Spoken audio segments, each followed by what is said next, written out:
Market valuation सस्ती है या महंगी है, इसको डिटरमिन करने का एक इम्पोर्टेंट इंडिकेटर होता है market cap to GDP ratio. इसको वॉरेन बफे इंडिकेटर भी कहा जाता है।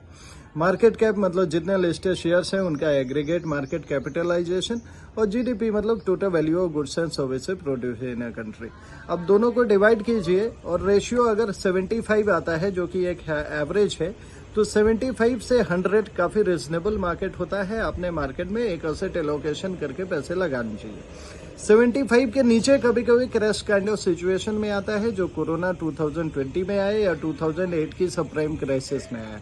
उस समय मार्केट डट चीप होते हैं, उस समय आप अग्रेसिवली इन्वेस्ट कर सकते हैं। 100% इक्विटी में डाल के आपका नियर टर्म का ग्रोथ काफी अच्छा होता है। मगर जब 100 के ऊपर है, definitely you have to see whether you are into some valued kind of sectors or you are into overvalued kind of sectors. So right now we are at 120 ratio of the market cap to GDP. अब आपने अगर अपना portfolio risk को determine कर लिया, so this is going to control your behavior in kind of panic situation and also in kind of greedy kind of situation which is euphoric market which is right now. Now जरा ये market की euphoria और जो market का बढ़ना है, दो चीजों से डिटरमिन होता है। एक तो आपकी इकोनॉमी आने वाले समय में बहुत अच्छा करने वाली है, फंडामेंटल्स अच्छे हैं, कॉर्पोरेट अर्निंग्स अच्छी है, तो मार्केट बढ़ना ही बढ़ना है, उसमें कोई दो राय नहीं है। अगले 10-20 साल इंडिया के लिए काफी बढ़िया है, अपॉर्चुनिस्ट है।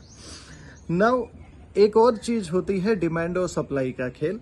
अगर डिमांड ओवर डिमांड है और सप्लाई कॉन्स्ट्रेन है, तब भी ये मार्केट प्राइस को अनदेखा, प्रॉफिट को अनदेखा करते हुए आगे जाती है। थोड़ा रिटेल जो इन्वेस्टर्स का जो राइज हुआ है 2020 के बाद, उसके अगर आंकड़ों को देखा जाए तो आपको पता लगेगा कि पहले टिल 2020 300 से 400,000 लोग पर मंथ मार्केट में आते थे। अभी राइट नाउ अगर देखा जाए तो 4 to 5 million customers are coming into markets on a monthly basis. उस समय 2020 के वक्त 40 मिलियन डीमैट अकाउंट्स थे, जिनकी संख्या अभी बढ़ के 150 मिलियन डीमैट अकाउंट्स हो चुकी है। जो पिछले 20 सालों में हुआ वो पिछले 3 सालों में हुआ। सो इतना अगले 5 सालों में ये इसकी संख्या बढ़ के 300 मिलियन डीमैट अकाउंट्स भी हो जाएंगे। आप सोचिए, जब 40 से 50 मिलियन डीमैट अकाउंट्स थे तो लोग अपने रिलेटिव्स को इंस्पायर करते थे कि मार्केट में आइए, सेंसिबली इन्वेस्ट कीजिए, आप पैसे बनाएंगे। आज जब 150 मिलियन डीमैट अकाउंट्स है और एक मार्केट का यूनिलेटरल बुल रन चल रहा है, तो लोग अपने दोस्तों को कहते हैं कि come, this is fun, have party here and start doing everything. Now जो सप्लाई साइड है, ये तो डिमांड साइड हो गई, इतना सारा पैसा आ रहा है तो डिमांड तो बनेगा ही।